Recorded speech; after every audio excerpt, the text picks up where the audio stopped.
Vamos orar novamente? Deus querido, muito obrigado, porque o Teu Espírito está entre nós nessa noite, como a Tua palavra nos promete. Fala conosco, ó Deus, fala através da Tua palavra, fala a corações que esta semana passamos por diversas situações. E precisamos, ó Deus, agora ouvir o que o nosso Deus tem a nos dizer. Dirige-nos. Estamos numa caminhada, ó Deus, mas eu tenho certeza que hoje Teu Espírito e o Senhor são poderosos o suficiente para personalizar a Tua palavra aos nossos corações. É o que oramos em nome de Jesus. Amém. Muito bem, meus irmãos, hoje nós chegamos à nossa 29ª mensagem, ou seja, já temos mais mensagens do que Atos tem capítulos, e ainda estamos hoje no capítulo número 11, para onde eu peço que você abra a sua Bíblia. Atos, capítulo 11. Na semana passada, na mensagem anterior, nós, é claro, terminamos o capítulo 10, nesta nossa caminhada no livro de Atos. E lá nós terminamos, irmãos, vendo o apóstolo Pedro terminando, digamos assim, o seu arco dentro da narrativa de Atos, no qual ele foi confrontado quanto aos obstáculos que ele possuía dentro de si mesmo. Os obstáculos, as dificuldades que ele tinha dentro de si e que poderiam dificultar a expansão do Evangelho, porque, na verdade, era uma dificuldade que abrangia toda a igreja. Não era algo particular do apóstolo Pedro. Ao levar a família de Cornélio, um centurião romano e, portanto, um gentio, ou seja, um não-judeu, ao levar a família de Cornélio e seus amigos também a Cristo, Pedro finalmente compreende que o que Jesus falava em Atos capítulo 1, Jesus estava falando sério, quando ele ordenou que aqueles que o ouviam, e todos nós também, fôssemos suas testemunhas até os confins da terra. Ou seja, Jesus não estava falando apenas de judeus. A conclusão do capítulo 10 continua comprovando o grande tema que nós temos visto nessas 29 mensagens hoje, o tema do livro de Atos, que já deve estar projetado ali. Eu quero convidar você a ler ou recitá-lo junto comigo. Apesar da oposição, a Igreja de Cristo cresce triunfante, proclamando o Evangelho da salvação. Como eu disse das outras vezes, irmãos, este tema não se aplica apenas a Atos, mas é um retrato da igreja ao longo dos séculos. Uma das coisas, e aqui vou abrir um pequeno parênteses, uma das coisas mais edificantes que você pode fazer é ler e estudar sobre a história da igreja. Existe um livro que eu recomendo tremendamente que você leia, chamado O Livro dos Mártires, onde ele fala, meus irmãos, ao longo da história da igreja, como os nossos irmãos nossos, que estarão nos céus um dia conosco, pagaram o mais alto preço por sua fé. E apesar disso, apesar da oposição, a igreja continuou ao longo da história, crescendo triunfante e proclamando o Evangelho de salvação até os nossos dias. Pois bem, hoje, entrando no capítulo 11, nós veremos que a decisão de Pedro em pregar a gentios e na casa de gentios não seria algo sem consequências. Haveria uma reação àquilo que Pedro decidiu fazer. Contudo, nós também veremos que o Senhor irá comprovar que nenhum obstáculo pode impedir o avanço da sua obra. Muito pelo contrário, o Senhor vai mostrar, meus irmãos, que a igreja precisa perseverar no cuidado com o Evangelho e o cuidado com o surgimento de novos obstáculos. E essa será, inclusive, a mensagem do texto de hoje, que diz o seguinte: o progresso do Evangelho precisa ser cuidado de forma bíblica e contínua. O progresso do Evangelho precisa ser cuidado de forma bíblica e contínua. Em outras palavras, meus irmãos, como diz uma frase muito conhecida, o preço da liberdade é a constante vigilância. O preço para que o Evangelho continue progredindo e vencendo os obstáculos é continuarmos verificando quando eles surgem. Continuarmos avaliando a presença de novos obstáculos e, é claro, lidarmos com eles. Por que eu estou dizendo isso? Porque depois do capítulo 10, semana passada, você pode dizer, agora vai. Agora ninguém segura. Bem, realmente ninguém segurou, mas tentaram. Tentaram fazer, meus irmãos, nós vamos ver isso logo no começo do nosso texto, com que aquilo que Pedro havia feito fosse usado contra ele e aquilo que Pedro havia feito fosse usado como uma acusação e colocando tudo a perder. Mas graças a Deus, o Senhor será glorificado também no texto de hoje. Nós vamos começar, meus irmãos, e a nossa primeira parte vai incluir apenas os versículos 1 até o versículo 3. Quero convidar você a ler com todo o seu pulmão para sair na gravação, né? O microfone está aqui meio longe, mas chega até aqui para que você possa ler comigo do versículo 1 até o versículo 3. Diz assim a palavra do Senhor, todos juntos? Os apóstolos e os irmãos de toda a Judéia ouviram falar que os gentios também haviam recebido a palavra de Deus. Assim, quando Pedro subiu a Jerusalém, os que eram do partido dos circuncisos o criticaram, dizendo: você entrou na casa de homens incircuncisos e comeu com eles. Perceba que não é uma pergunta, é uma afirmação, e uma afirmação muito crítica. Em primeiro lugar, meus irmãos, mesmo diante do claro agir de Deus, opositores aparecerão. Mesmo diante do claro e óbvio agir de Deus, opositores aparecerão. E antes de nós entrarmos no mérito, meus irmãos, eu não estou me referindo que, diante de um trabalho, muitas vezes, magnificamente feito, alguém chega e diz: meu irmão, bênção, glória a Deus, foi muito bom. Mas eu vejo que o irmão deve tomar cuidado nesse ou naquele ponto, porque pode melhorar. Não é isso que nós estamos tratando aqui. Não é crítica construtiva. Aliás, quem fecha os ouvidos, quem dá as costas à crítica construtiva é um tolo. Porque quando há boa vontade em fazer você melhorar uma coisa que já está boa, você deve ouvir. Você deve dar atenção. Você deve prestar, ou ter a humildade de prestar contas, dizer: eu tentei, posso tentar melhor da próxima vez. Bem, não é o que está acontecendo aqui. Eles queriam que aquilo que Pedro havia feito não fosse feito novamente. Nosso texto começa, meus irmãos, de uma maneira interessante. Como Pedro havia permanecido algum tempo em Cesareia, assim termina o capítulo 10, o mais provável é que irmãos daquela cidade levaram até Jerusalém a notícia do que havia acontecido. Ou seja, isto é, que Pedro havia entrado na casa de romanos, de gentios, impuros aos olhos dos judeus, e havia estado com eles, comido com eles e pregado a eles. É claro, não havia Instagram, não havia Facebook, porque se fosse no dia de hoje, meus irmãos, o pessoal saberia no segundo oposto. Porque logo depois da reunião na casa de Cornélio, alguém já tinha tirado um selfie e tinha publicado. Mas não é o caso. Nós estamos há 2000 anos atrás e com certeza no trânsito entre Cesareia e Jerusalém, alguém comentou, talvez até de maneira inocente. O texto não fala, ninguém fala de fofoca. Alguém pode ter comentado, não tendo visto, tendo presenciado até, ouvido falar realmente do que aconteceu, pode ter comentado de maneira positiva, de maneira de coração sincera, mas caiu no ouvido de quem não pensava tanto assim. O verso 1 deixa claro que o fato era conhecido pela igreja da Judéia, inclusive pelos demais apóstolos. Contudo, vamos perceber, meus irmãos, que nesse versículo 1, a ênfase não é o contato de Pedro com os gentios, dele ter estado na casa de Cornélio. A ênfase é a conversão dos gentios. O texto 1 diz: os irmãos apóstolos ouviram falar que os gentios também haviam recebido a palavra de Deus. A ênfase no versículo 1 é positiva. Não há por parte, meus irmãos, de toda a igreja alguma objeção. Há, provavelmente, questionamentos, dúvidas, muitas perguntas, porém não questionamento no sentido de objeção. Como nós temos visto, meus irmãos, mesmo já se passando alguns bons anos, a mentalidade judaica ainda não havia sido totalmente vencida. Desde Atos capítulo 1, estudiosos apontam que já se passaram aproximadamente de 7 a 10 anos ao ponto que nós estamos. 7 a 10 anos. É uma igreja mais nova que a nossa igreja.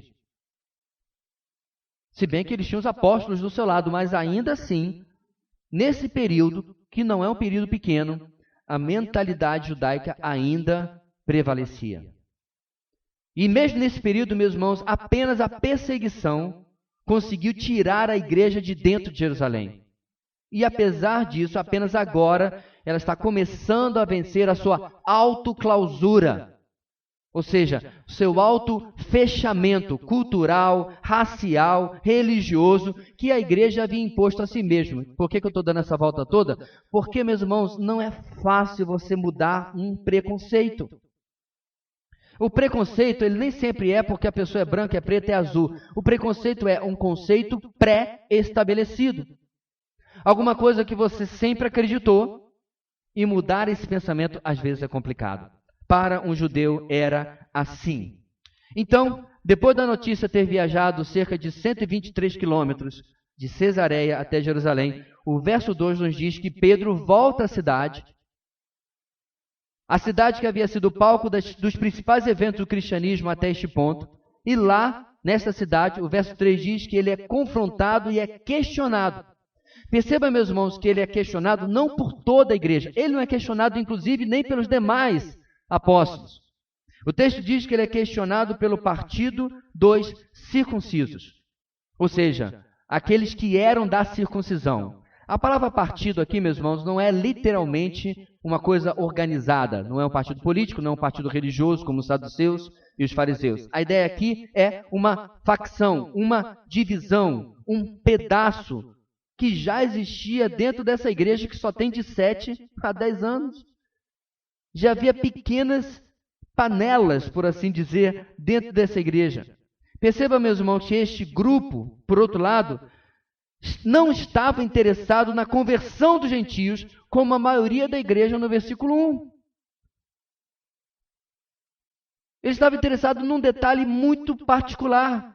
Eles estavam incomodados pelo fato de Pedro e outros irmãos terem estado dentro da casa de gentios e comido com eles. Sabe o que eu acho mais interessante, meus irmãos? A hipocrisia que reinava, de certa forma, no povo judeu dessa época.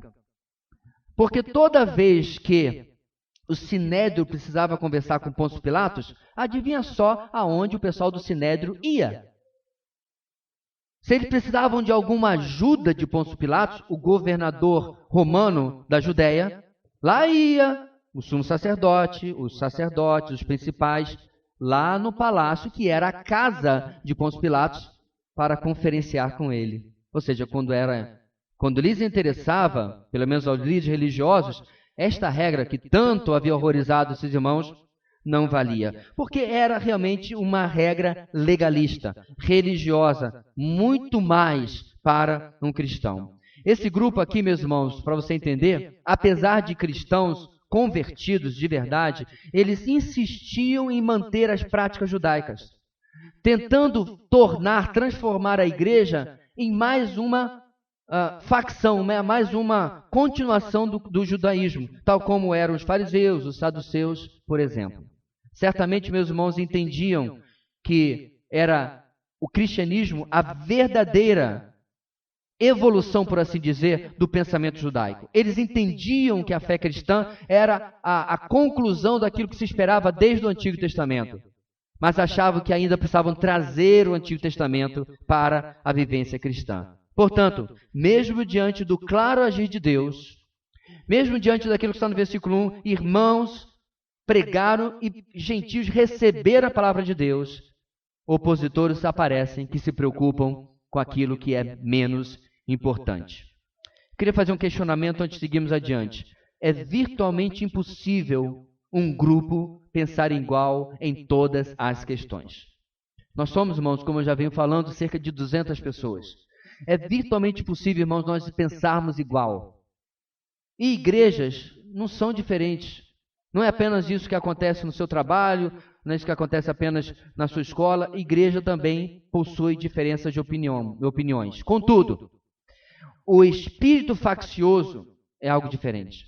O espírito faccioso é extremamente letal para uma igreja local. O espírito faccioso, meus irmãos, diferente de apenas termos opiniões diferentes, ele mina aquilo que está sendo feito. Ele tira o poder da igreja em se mover. É como se pegasse aqueles bandos de pássaros, ali na Venezuela, de vez em quando tem um espetáculo de andorinhas, né? Que se move de uma maneira que é incrível. Parece que é uma mente só.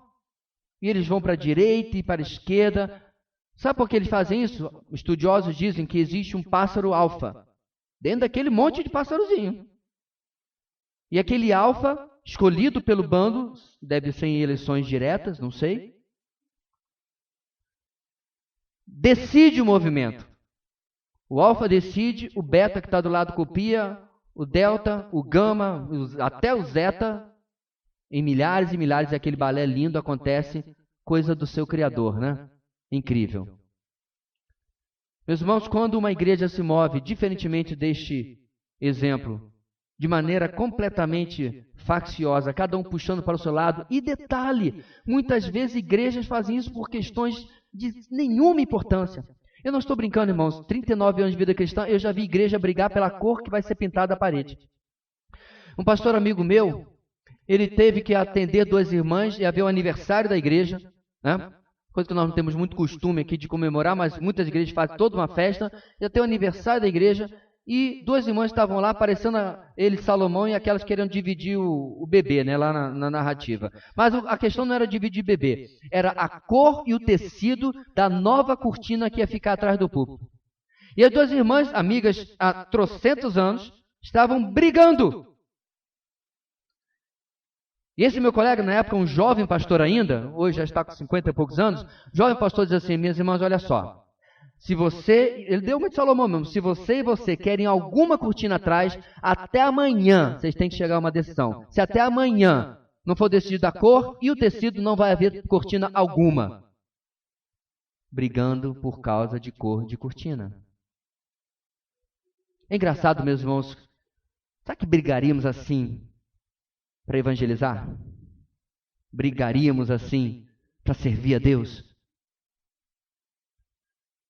Vamos ter uma equipe de evangelismo, 10 pessoas. Aí você chega e alguém diz: olha, infelizmente a equipe já está concluída. Não, eu quero muito e tal, vou brigar por isso. Acho improvável. Porque tal qual nesse exemplo aqui, meus irmãos, estavam brigando por coisas que não tinham nada a ver com o ensino da palavra. Questões secundárias. Eu glorifico a Deus, meus irmãos, que esta não tem sido uma prática da nossa igreja. É uma igreja que tem escolhido seus líderes e tem, em maior parte, ouvido a direção dos seus líderes. Aquilo que é estatutariamente decidido para ser decidido em assembleia tem sido decidido em paz e em tranquilidade. Eu glorifico realmente a Deus, porque as nossas assembleias, quando acontecem, são em tranquilidade, em harmonia, sem grandes problemas, e eu glorifico a Deus por isso. Segundo questionamento. Apesar, meus irmãos, disso que eu acabei de falar, contudo, há uma utilidade para as discordâncias. Por quê? Elas são uma prova para a nossa maturidade espiritual. Primeiro, meus irmãos, em ouvir o contraditório dos irmãos. Eu ouvir a opinião do que não concorda com você. Isso é um exercício de maturidade. É importante que nós pensemos diferente. É importante que nós possamos ouvir aquele que não concorda conosco. Mas também, meus irmãos, a discordância tem a sua validade, a sua utilidade, porque nós podemos aprender a responder a essas objeções biblicamente. Responder segundo princípios da palavra de Deus, que é inclusive o que nós vamos ver Pedro fazendo agora. O texto vai continuar, meus irmãos, e do versículo 4 até o versículo 18, nós vamos ver a resposta de Pedro à objeção que ele recebeu. Ok? Diz assim a palavra do Senhor, quero convidar você novamente a lermos juntos. Versículo 4. Pedro, então, começou a explicar-lhes exatamente como tudo havia acontecido. Eu estava na cidade de Jope orando, caindo em êxtase. Tive uma visão, vi algo parecido com um grande lençol sendo baixado do céu, preso pelas 4 pontas, e que vinha até o lugar onde eu estava. Olhei para dentro dele e notei que havia ali quadrúpedes da terra, animais selvagens, répteis e aves do céu. Então ouvi uma voz que me dizia: levante-se, Pedro, mate e coma. Eu respondi: de modo nenhum, Senhor. Nunca entrou em minha boca algo impuro ou imundo. A voz falou do céu segunda vez: não chame impuro ao que Deus purificou. Isso aconteceu 3 vezes. Então tudo foi recolhido ao céu. Na mesma hora, chegaram à casa em que eu estava hospedado 3 homens que me haviam sido enviados de Cesareia. O Espírito me disse que não hesitasse em ir com eles. Estes 6 irmãos também foram comigo e entraram na casa de um certo homem. Ele nos contou como um anjo lhe tinha aparecido em sua casa e dissera: mande buscar em Jope a Simão, chamado Pedro. Ele lhe trará uma mensagem por meio da qual serão salvos você e todos os da sua casa.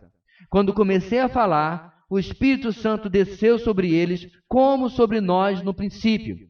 Então me lembrei do que o Senhor tinha dito: João batizou com água, mas vocês serão batizados com o Espírito Santo.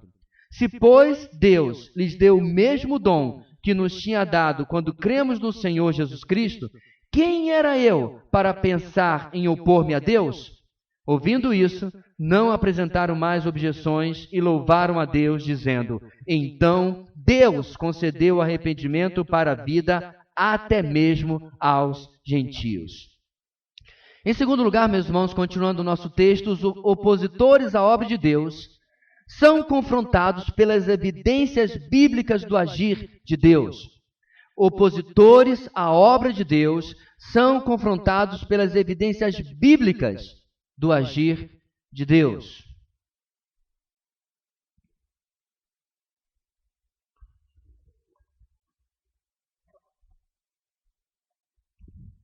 Bem, meus irmãos, diante da oposição daqueles do partido dos circuncisos, Pedro poderia ter uma atitude bastante comum e típica do ser humano. Ele poderia ter dado uma carteirada. Acho que você está familiarizado com o texto. Ou, para colocar de outra forma, ele poderia lembrar aqueles irmãos da sua patente: Apóstolo Pedro. Você sabe com quem você está falando? Você sabe quem eu sou? Ele poderia ter usado a sua posição. Não apenas, meus irmãos, ele havia sido escolhido a dedo pelo Senhor para ser um dos seus 12, mas Pedro também tinha uma posição de destaque no colégio apostólico. Mas, meus irmãos, não é esta a cena que se desenrola a partir do versículo 4. Com calma e humildade, Pedro começa a, diz o texto, explicar-lhes exatamente como tudo havia acontecido. E agora ele vai repetir aquilo que nós já vimos na semana passada no texto de Atos capítulo 10. Do verso 5 até o verso 16, Pedro apenas repete praticamente ipsis literis, ou seja, literalmente, quase palavra por palavra, aquilo que vimos no capítulo anterior, do verso 9 até o 48. Apenas ele faz isso de uma maneira mais resumida. Ele não acrescentou, meus irmãos, até esta altura nada. Não modificou nada, não embelezou, não melhorou absolutamente nada. Pedro apenas testemunha daquilo que havia vivido e visto. Mas adiante ele vai adicionar uma informação que não está presente no capítulo 10, mas ele não está adicionando, ele não está inventando, melhor dizendo, absolutamente nada. Então Pedro, meus irmãos, fala da sua visão. Ele fala... Desculpe. Ele fala da ordem recebida do Senhor. Ele fala do imediato chamado recebido por parte dos mensageiros de Cornélio, logo após a sua visão. Ele fala da ordem do Espírito Santo para que fosse com eles e não hesitasse. Ele fala que ele levou 6 irmãos judeus, cristãos, é claro, junto com a visita para Cornélio. Fala como Cornélio contou sobre a visita do anjo e como ele, Pedro, lhe traria uma mensagem. E eis aqui, meus irmãos, apenas no verso 14, olha aí na sua Bíblia, uma nova informação. Essa é a única que Pedro adiciona, ele não inventa. A tudo aquilo que nós ouvimos no capítulo 10, diz o texto: ele lhe trará uma mensagem por meio da qual serão salvos você e todos os da sua casa. Provavelmente uma informação que Pedro ouviu de Cornélio na sua explicação tão resumida mesmo no capítulo 10. Mas finalmente, meus irmãos, o mais importante, Pedro narra como o Espírito Santo caiu sobre eles quando ele lhes pregava o Evangelho. E aqui está, meus irmãos, a parte mais importante, porque Pedro relaciona o que ele havia testemunhado com a palavra de Deus. Se você voltar para o texto, você vai ver que Pedro vai lembrar que havia lembrado o que o Senhor Jesus lhe tinha dito. João batizou com água, mas vocês serão batizados com o Espírito Santo. Quando o Senhor Jesus falou isso, meus irmãos, toda a sua plateia era judaica. Então Pedro está dizendo ao pessoal do partido dos circuncisos aquilo que Jesus falou lá atrás, 7 a 10 anos atrás, para uma plateia toda de judeus, quando ele disse, vocês serão batizados no Espírito Santo, ele não se referia à nação de Israel. Ele não se referia à nossa etnia. Ele não se referia apenas a nós judeus. Ele diz, vocês que crerão em mim, serão batizados no Espírito Santo. Ele está, meus irmãos, removendo a objeção desses homens, usando as palavras do Senhor para autenticar aquilo que ele havia testemunhado. Testemunhos são muito importantes, irmãos. Mais importante do que testemunhos é eles estarem de acordo com a palavra de Deus. Já viu aquele pessoal nos cartazes aí? Fulano foi ao inferno 30 vezes, foi ao céu 50 vezes. Ele é tão ruim que nem o céu nem o inferno quer o cara. Continua devolvendo. Você não possui nenhuma base bíblica para afirmar tais coisas. Você não tem fundamentação bíblica nenhuma para dizer que aquilo é verdade. Mas as pessoas vão atrás do sensacionalismo, porque tem coceira no ouvido e a palavra não lhes é suficiente. Mas ainda assim, meus irmãos, Pedro não vai baseado apenas na sua experiência. Porque no versículo 17, meus irmãos, agora sim Pedro dá uma carteirada. Agora sim ele puxa o argumento da autoridade. Agora perceba, irmãos, não é da autoridade dele. A carteirada que ele dá no versículo 17 não é sobre a sua posição apostólica. Pedro pergunta, ele lhe trará uma mensagem,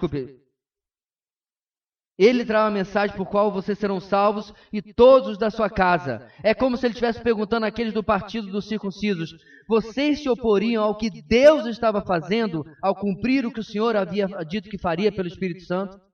Pedro usa, meus irmãos, a autoridade do Senhor para que eles possam aceitar aquilo que está falando. Deus lhes deu, agora seu versículo 17, se pois Deus lhes deu o mesmo dom que nos tinha dado quando cremos no Senhor Jesus Cristo, quem era eu para pensar em opor-me a Deus? Agora sim, a carteirada que Pedro deu. Vocês vão se opor a Deus? Vocês vão se colocar contra aquilo que Deus fez no meio deles? Não tem problema. Mas o seu problema é com Deus, não comigo.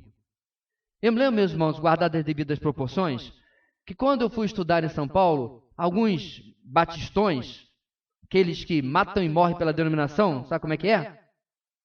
Vieram me questionar por que eu não fui estudar no seminário da nossa denominação, que ficava 1 hora da minha casa. Por que eu fui viajar 4, 5 horas para outro estado para estudar no seminário bíblico Palavra da Vida. E aí eu dei todos os meus argumentos. Mas quando nada funcionava, e eu já não estava muito com paciência de ficar respondendo aquele pessoal que não tinha lógica de me questionar isso, eu falava assim, olha só, a minha igreja e o meu pastor me autorizaram e me apoiaram. Para um batista, fim de papo.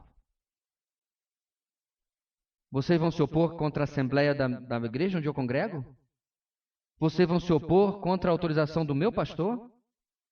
E o assunto acabava. Irmãos, eu dei uma carteirada. O que Pedro faz aqui é 1 bilhão de vezes superior. Ele simplesmente acabava com a picuinha daqueles homens, dizendo a eles, Deus está agindo, vocês vão se opor? No último verso, creio que vemos uma ação do Espírito Santo tão poderosa, irmãos, como a houve na casa de Cornélio. Na casa de Cornélio, Deus converteu corações para Cristo. Agora, corações que não conheciam a Cristo ainda. Agora, Ele está convertendo o coração do seu próprio povo a um entendimento melhor da verdade. Porque o versículo 18 diz, ouvindo isso, não apresentaram mais objeções. Muito pelo contrário, louvaram a Deus. Disseram, então Deus concedeu arrependimento para a vida, até mesmo aos gentios. E na frase deles, meus irmãos, eles nos presenteiam com uma verdade teológica maravilhosa. É Deus quem concede arrependimento. Está no texto que você tem diante de si. Repetindo, então Deus concedeu arrependimento para a vida, até mesmo aos gentios. Então, quando alguém prega o Evangelho, como Pedro fez na casa de Cornélio, como falamos na semana passada, meus irmãos, o agir pela salvação dos homens pertence unicamente ao Senhor. E o pessoal do partido dos circuncisos confirma isso para nós no versículo 18. Foi Deus que agiu na vida desses homens e dessas mulheres, naquele lugar, naquela casa, concedendo a eles o arrependimento. O arrependimento, a fé, os instrumentos para a salvação são dons de Deus, como Paulo iria nos ensinar em Efésios capítulo 2, versículo 8 e 9. Essa resposta, meus irmãos, que eles deram à exposição de Pedro, tem dois resultados significativos. Primeiro, preservou a unidade do corpo, que estava ameaçada por esse questionamento faccioso.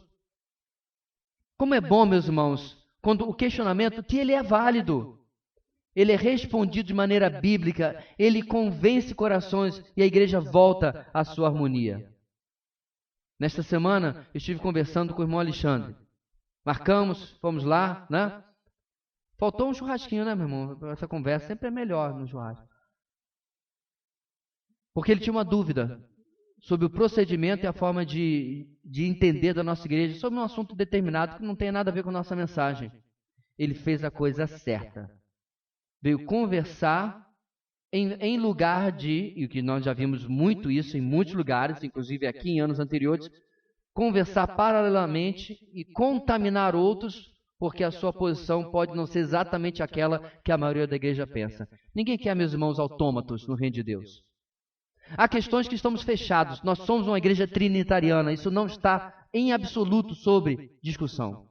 Nós somos a igreja que crê na salvação unicamente pela fé, unicamente pela graça através da fé. Isso não está aberto à discussão. Mas há muitos pontos onde nós estamos crescendo, aprendendo. E temos que tomar uma posição, uma decisão, um posicionamento. Mas tudo está aberto ao diálogo. E é assim que tem que ser feito. Nesse texto, meus irmãos, a unidade da igreja foi preservada porque os irmãos ouviram a explicação bíblica de Pedro e atenderam aquilo que foi colocado. Há um segundo resultado também. Gerou uma enorme diferença entre os crentes da era da igreja e os adoradores de templos em Jerusalém. O que eu quero dizer? Até esse momento, meus irmãos, a igreja era perseguida, mas não muito, inclusive depois do que aconteceu por causa de Estevão e tal. Lembra? A igreja experimentou paz. A sociedade judaica começou a ver a igreja como o quê? Não, peraí, estamos exagerando. Esse pessoal é mais uma facção dentro do nosso. Já tem o fariseu, já tem o saduceu. Deixa aí os... Quem é o nome dele mesmo? Do caminho? Tá, tudo bem. Por quê? Porque todos eram judeus ou prosélitos convertidos. Todos eram judeus de nascimento ou gentios que haviam se tornado judeus e aí haviam se convertido para o cristianismo. Está me acompanhando? Nesse ponto, meus irmãos, uma ruptura feroz vai acontecer. Porque agora a igreja, agora essa facção judaica aos olhos dos judeus, está estranha. Quando eles se reuniam, começaram a ver, peraí, e esse camarada aí vestido com essas roupas típicas de Atenas? Roupas típicas romanas, gregas? De Chipre? De Cirene? E a partir de agora, meus irmãos, de certa forma, a tranquilidade da igreja iria mudar drasticamente e assim seria para sempre. Eu quero só terminar, meus irmãos, usando o exemplo de Pedro. Nunca use seu cargo, seu conhecimento bíblico, seu tempo de conversão para dar carteirada em absolutamente ninguém. Irmãos que discordem em algum ponto de você devem ser convencidos pela palavra e unicamente pela palavra. Não importa se você é pastor, membro de igreja, convertido há 1 ano ou há 100. O que o Espírito Santo usa, meus irmãos, para moldar os corações é a palavra. E Pedro nos deixa aqui, meus irmãos, um exemplo de humildade admirável. Porque, sim, de certa forma ele poderia dar carteirada, ele poderia falar da sua patente. Paulo passou pela mesma situação quando ele foi humilhado e questionado pelos coríntios. Na segunda carta aos coríntios, ele tem que defender o seu apostolado. Aqueles que lhe deviam, nas palavras de Paulo, a própria vida, porque haviam sido alcançados por ele. Mas, meus irmãos, vale aqui a palavra tão conhecida, que Deus dá graça aos humildes, mas resiste aos soberbos. E Pedro nos ensina isso de maneira magistral aqui. Portanto, meus irmãos, em segundo lugar, sempre confie nos argumentos baseados na palavra de Deus. Eles que são verdadeiramente poderosos para convencer qualquer coração, se assim aprouver ao nosso Deus. Nós vamos para a última parte do capítulo 11. E do versículo 19 até o 30, nós vamos ver agora, meus irmãos, Lucas colocando uma narrativa para reforçar aquilo que tem acontecido nos últimos capítulos, na mudança de paradigma, na mudança de mentalidade dentro da igreja do Senhor. Diz assim a palavra do Senhor, quero convidar você a bem forte ler comigo, do versículo 19 até o versículo 30. Vamos lá? Os que tinham sido dispersos por causa da perseguição desencadeada com a morte de Estevão, chegaram até a Fenícia, Chipre e Antioquia, anunciando a mensagem apenas aos judeus. Alguns deles, todavia, cipriotas e sirineus, foram a Antioquia e começaram a falar também aos gregos, contando-lhes as boas novas a respeito do Senhor Jesus. A mão do Senhor estava com eles, e muitos creram e se converteram ao Senhor. Notícias desse fato chegaram aos ouvidos da igreja em Jerusalém, e eles enviaram Barnabé a Antioquia. Este, ali chegando e vendo a graça de Deus, ficou alegre e os animou a perseverarem fiéis ao Senhor de todo o coração. Ele era um homem bom, cheio do Espírito Santo e de fé, e muitas pessoas foram acrescentadas ao Senhor. Então Barnabé foi a Tarso procurar Saulo, e quando o encontrou, levou-o para Antioquia. Assim, durante 1 ano inteiro, Barnabé e Saulo se reuniram com a igreja e ensinaram a muitos. Em Antioquia, os discípulos foram pela primeira vez chamados cristãos. Naqueles dias, alguns profetas desceram de Jerusalém para Antioquia. Um deles, Ágabo, levantou-se e pelo Espírito predisse que uma grande fome sobreviria a todo o mundo romano, e o que aconteceu durante o reinado de Cláudio. Os discípulos, cada um segundo as suas possibilidades, decidiram providenciar ajuda para os irmãos que viviam na Judéia. E o fizeram enviando suas ofertas aos presbíteros pelas mãos de Barnabé e a Saulo. Em terceiro lugar, meus irmãos, o avanço da igreja, além dos obstáculos, consolida a vitória sobre eles. O avanço da igreja, além dos obstáculos, consolida a vitória sobre eles.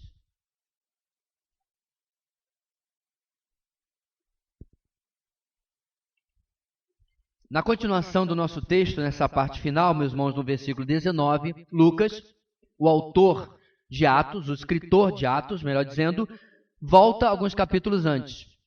Menciona, de novo, a dispersão para fora de Jerusalém, que aconteceu a partir da morte de Estevão, no capítulo 7 e 8.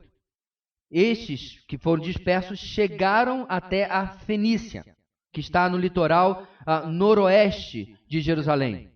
De lá, foram para a ilha de Chipre, atravessando o mar Mediterrâneo, ou como era conhecido na época, o Mar Grande.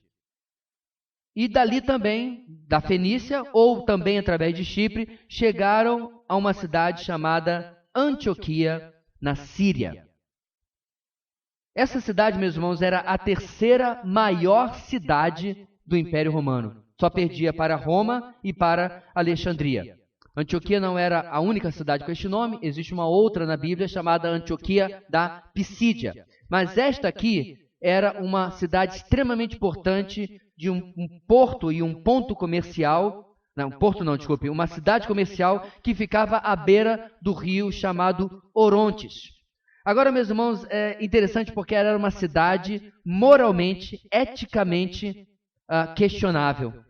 Era uma cidade que era vista com maus olhos, lugar de muita prostituição e de muita criminalidade, talvez, provavelmente, por causa do seu tamanho e da sua importância comercial. E aí, meus irmãos, uma coisa interessante era dita a respeito do esgoto que era jogado no rio Orontes. O rio Orontes está na Síria. Eu espero que você seja bom em geografia o suficiente para lembrar que a Síria está bem aqui perto de Jerusalém. E lá longe está a Itália. Mas era dito, meus irmãos, que o esgoto moral que era jogado no rio Orontes contaminava o rio Tibre, em Roma. Por quê? Porque as pessoas iam para Antioquia e voltavam com maus ou piores costumes do que aqueles que já tinham em Roma. É nesta cidade que o evangelho está sendo pregado. Viu como é ilusória a ideia, meus irmãos, de que é mais fácil ou mais difícil pregar o evangelho aqui ou acolá ou agora em relação antigamente? Não, irmãos. Sempre foi difícil. Obstáculos morais, éticos, pecado sempre existiu, mesmo na bela Antioquia da Síria. Repare, contudo, meus irmãos, a ressalva que Lucas coloca, dizendo que eles anunciavam o evangelho, quando foram para a Fenícia, para Chipre, para Antioquia, apenas aos judeus. Ou seja, há ainda, meus irmãos, uma ligação aqui entre aquilo que nós vimos neste final de capítulo, com tudo aquilo que estamos vendo no arco da vida de Pedro. Lucas está fazendo a ligação para mostrar, ainda existe resistência, mas espera aí, a coisa vai melhorar. Quando Pedro sai, meus irmãos, de Jerusalém e vai para Jope, para Lida e para Cesareia, enquanto isso, outras pessoas estão indo para outros lugares, para o noroeste, para a Síria, para Chipre, para a Fenícia, para Chipre e para Antioquia. E como nós vemos no versículo 20, meus irmãos, alguns judeus que haviam se convertido ao cristianismo saíram de Chipre e de Cirene, certo? Uma cidade que está no norte da África, e foram a Antioquia. Só que agora a coisa muda. Eles vão para lá, meus irmãos, não num esforço missionário. É mais provável que eles tenham ido para lá em viagens de férias ou viagens comerciais, porque era algo muito comum, idas e vindas naquela época. Só que essas pessoas, meus irmãos, que moravam em Chipre e em Cirene, muito provavelmente eram judeus mais desassociados à centralidade do templo e da religião judaica daqueles que moravam em Jerusalém. Em outras palavras, eles eram mais light, eles eram mais leves, eles eram mais tranquilos e menos radicais no pensamento judaico. O que eles fazem? Diz o texto que eles chegam até Antioquia e pregam aos gregos. Tal como lá na casa de Cornélio, gentios, não judeus. E essas pessoas de Antioquia, de origem grega, ou seja, gentios, começaram a ouvir o evangelho e começaram a se converter, porque foram atendidos ou alcançados por judeus convertidos que eram menos radicais e agora estavam evangelizando, não sabendo dos obstáculos e das dificuldades que boa parte da igreja ainda experimentava. No verso 21, isso fica comprovado, meus irmãos, de que eles estavam fazendo a coisa certa, porque o texto do versículo 21 diz: a mão do Senhor estava com eles. E muitos creram e se converteram ao Senhor. Eu não estou, meus irmãos, aqui dizendo que sucesso ou dar certo autentica Deus está nisso. O que eu estou dizendo é que a Bíblia está dizendo isso.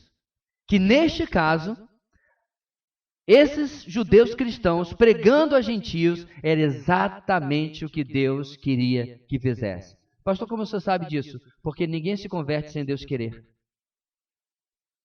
Esses gentios não teriam se convertido se não fosse o plano de Deus que acontecesse agora em Antioquia. Se não fosse exatamente o que Deus estava planejando ali. Aliás, meus irmãos, essa expressão, a mão do Senhor, é uma expressão que ela precisa de contexto. Por exemplo, a mão do Senhor se levantou contra o Egito. E aí você já sabe o resultado, né? O Egito foi devastado pelas 10 pragas por ocasião da saída do povo de Israel de lá. Por outro lado, você encontra também a mão do Senhor sobre Esdras e Neemias, que nós acompanhamos na exposição desses 2 livros. Nesse caso, era uma mão que abençoava, no nosso texto também, porque diz que, em crendo, eles se convertiam ao Senhor, porque a boa mão de Deus estava com eles. Pois bem, irmãos, o avivamento que começa a acontecer em Antioquia, de novo, sai no Instagram, ou de alguma outra maneira, porque chega aos ouvidos da igreja em Jerusalém. De novo, eu não sei se o pessoal foi fofocar, eu não sei se o pessoal comentou, pois é, rapaz, está acontecendo um negócio legal lá, não sei. O fato é, meus irmãos, que a notícia chega a Jerusalém, o que é muito importante, porque a igreja em Jerusalém ainda possuía grande proeminência. Por quê, irmãos? Era a primeira igreja que foi formada.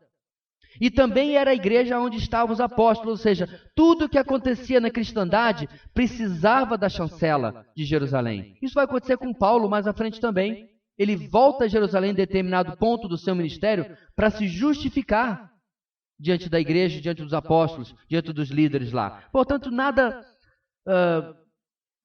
errado aqui, ou não há nenhuma interferência errada aqui, muito pelo contrário.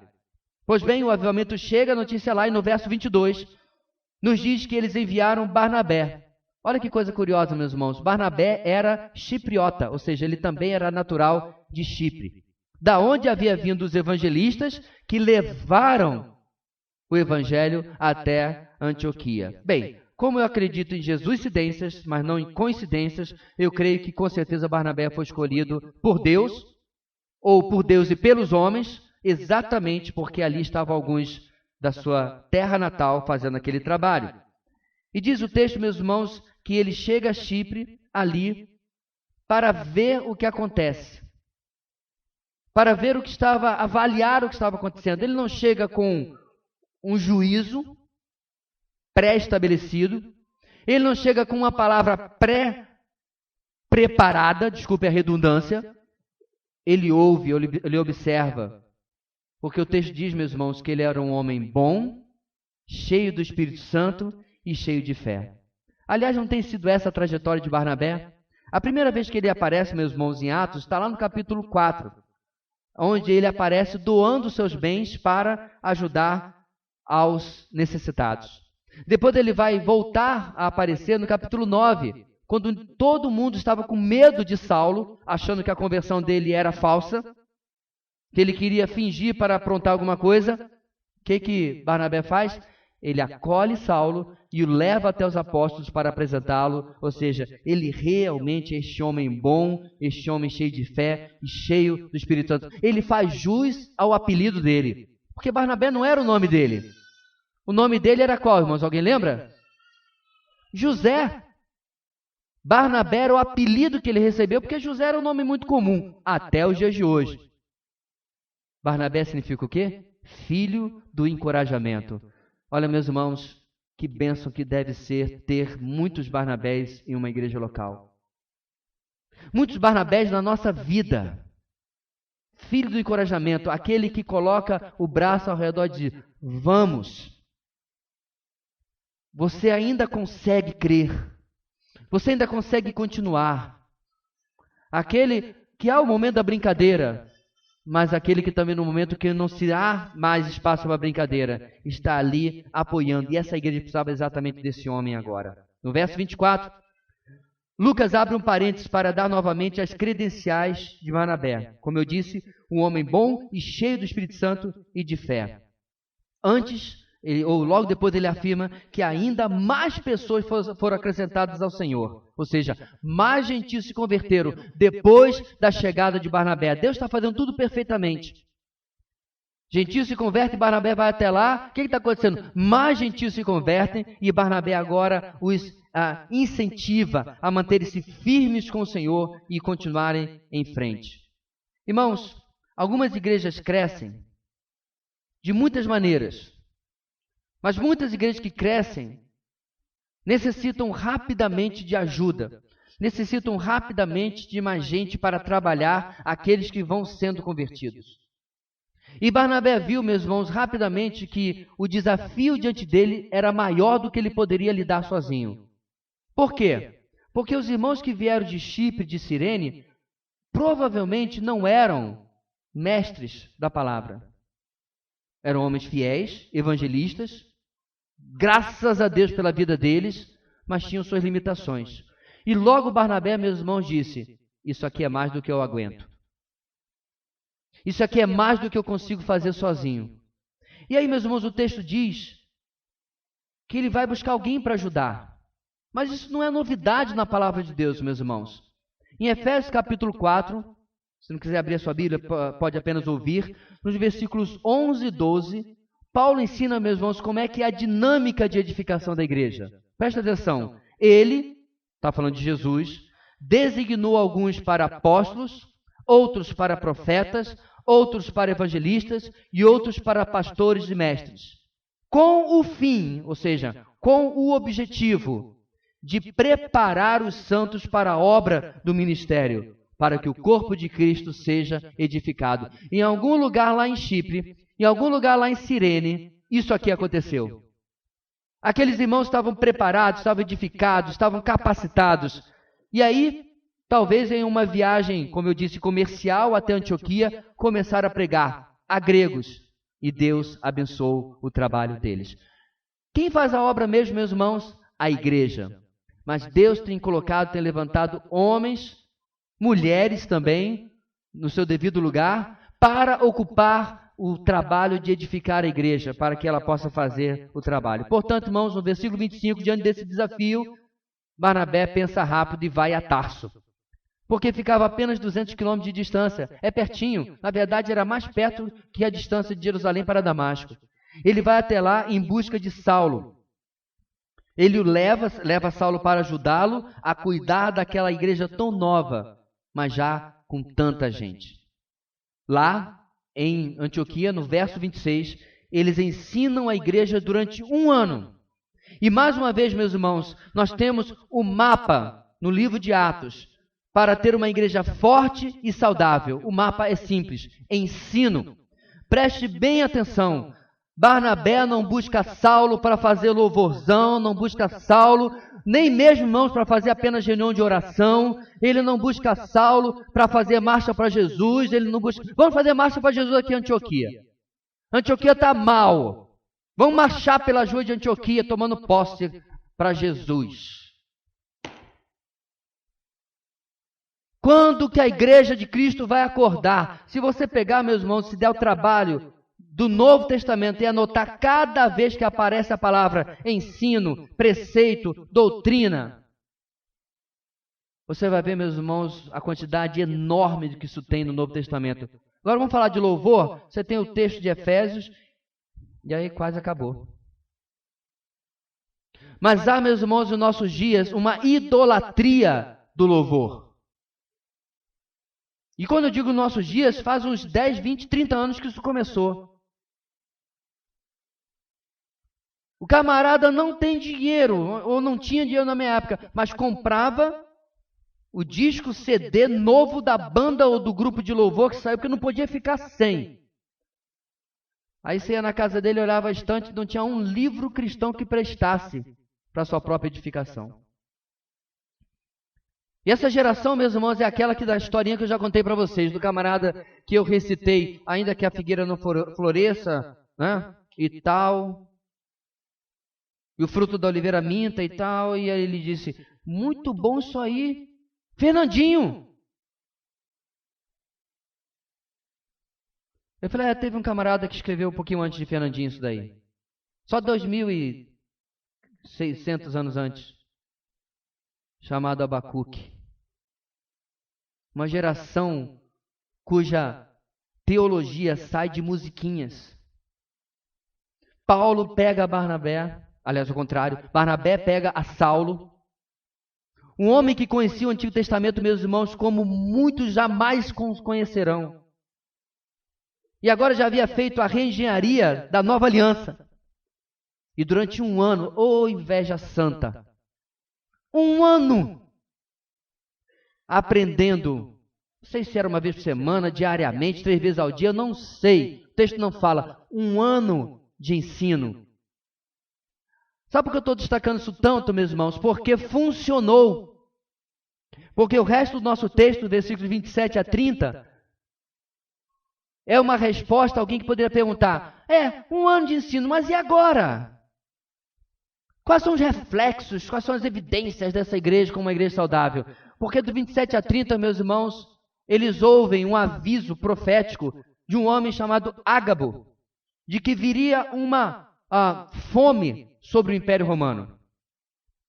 E esse profeta, meus irmãos, ele faz parte do fundamento da igreja enquanto as escrituras não estavam terminadas. Porque lá em Efésios capítulo 4, versículo 11, que eu acabei de ler, o Senhor disse que ele determinou um para apóstolos e profetas, e aí ele parte para as próximas categorias: evangelistas, pastores e mestres. A primeira categoria, meus irmãos, apóstolos e profetas, foram o fundamento da igreja no Novo Testamento. Enquanto o cânon, isso que está aqui diante de você, era encerrado nos escritos de Paulo, Pedro, Tiago, João, Lucas, Marcos, Mateus. Creio que lembrei todos os autores do Novo Testamento.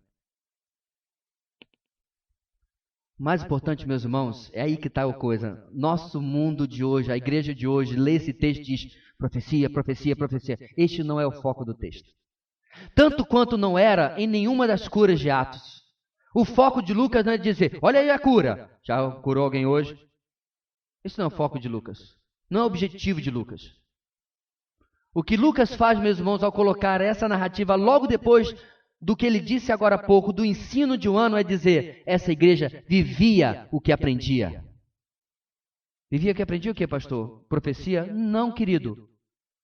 Porque diz o texto, vamos repetir, os discípulos, cada um segundo as suas possibilidades, verso 29, decidiram providenciar ajuda para os irmãos que viviam na Judéia. Perceba, meus irmãos, eles também estavam no Império Romano.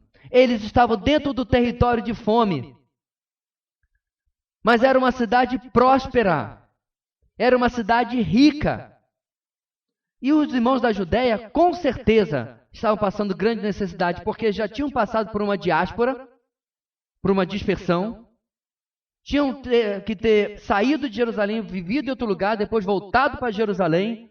Com certeza alguns perderam móveis, imóveis, empregos. O que os irmãos de Antioquia pensam?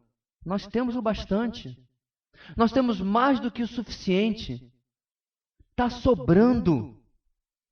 Em lugar de ser represa, vamos ser canal. Em lugar de guardar para nós, vamos abençoar vidas. E diz o texto, repetindo, como eles podiam, segundo as suas possibilidades, decidiram providenciar uma oferta para os irmãos na Judéia, mesmo eles estando dentro da área de fome também. Mas a gente vai passar fome e depois? O Senhor suprirá. O Senhor providencia. Antes de nós, os nossos irmãos vão sofrer. E eles se voltaram para eles. Meus irmãos, alguns anos atrás, não lembro exatamente qual ano foi, nós tivemos uma grande crise mundial. Crise de câmbio, crise de tudo que você puder pensar. Naquele ano, isso não deixou de afetar o trabalho missionário. Dezenas, talvez centenas de missionários voltaram para casa. Muita gente teve que abandonar o campo missionário porque simplesmente igrejas e irmãos mandaram mensagem: infelizmente não poderemos mais lhe acompanhar. Graças a Deus não foi o nosso caso. Nunca deixamos de mandar a oferta para todos os missionários com os quais temos compromisso. Mas sabe, meus irmãos, eu fico pensando, será, e eu não posso obviamente oferecer aqui nenhuma estatística, nenhuma informação, porque eu não sou nenhum pesquisador ou historiador ou nada disso, mas será que realmente todos estes missionários precisavam voltar para casa? Será que nós estávamos numa crise financeira tão grande nas igrejas que as ofertas de missões tinham que sofrer tanto como sofreram naquela época? Eu vou mais adiante, meus irmãos, para emprestar as palavras que eu vi alguns anos atrás, na verdade, muitos anos atrás, de um dos missionários que hoje está na Meva, Serjão. na capela do nosso seminário, voltando de um trabalho missionário, ele falou algo, meus irmãos, que nunca saiu da minha cabeça. Não há desemprego na obra de Deus. Se hoje, 150 pessoas que temos aqui, fôssemos todos para o campo missionário, nenhum de nós, por falta de vaga, seria recusado. Talvez você fosse recusado por falta, talvez, ainda de preparo, de maturidade, não sei. Mas por falta de vaga, não. Mas sabe uma coisa, meus irmãos, que impediriam nós, 150, de irmos para o campo missionário? Adivinha só. Sustento. Porque eu fui em Moçambique com a minha esposa, meus irmãos, eu comprovei em loco, missionário também almoça. Que descoberta. Pior, eles têm a ousadia de ficar doente. E tem que comprar remédio.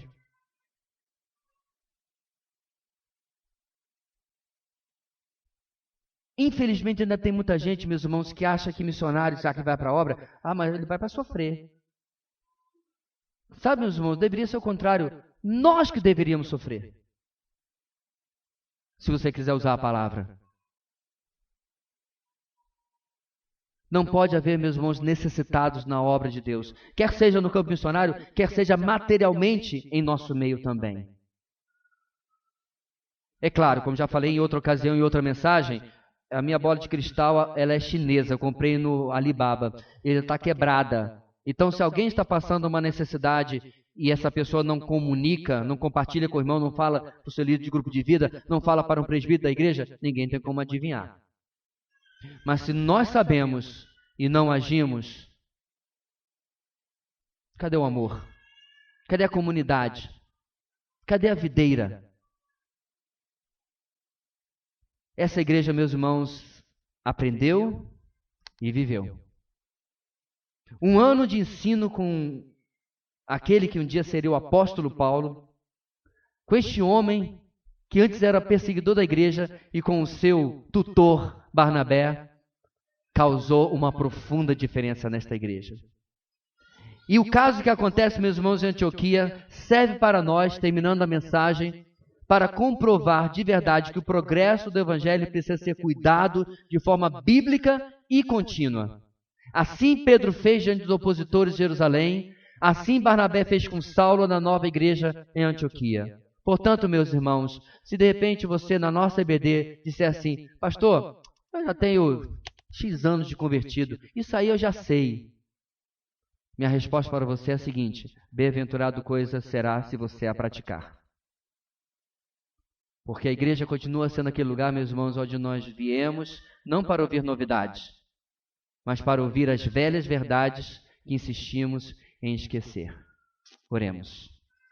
Deus querido, ajuda-nos, ó Deus, a manter-nos firmes, cuidadosos, constantes nas verdades nas quais tem fundamentado a Tua palavra. Ajuda-nos, ó Deus, de tal maneira que possamos ver as próximas gerações aprendendo com as anteriores, tanto gerações em idade, como também em idade de conversão. E vemos, ó Deus, uma cultura do reino se formando em nosso meio, que esteja de acordo com a Tua vontade, que esteja de acordo com a Tua palavra. Muito obrigado por ela nesta noite, nos advertindo, nos admoestando. É o que oramos, no nome de Jesus. Amém.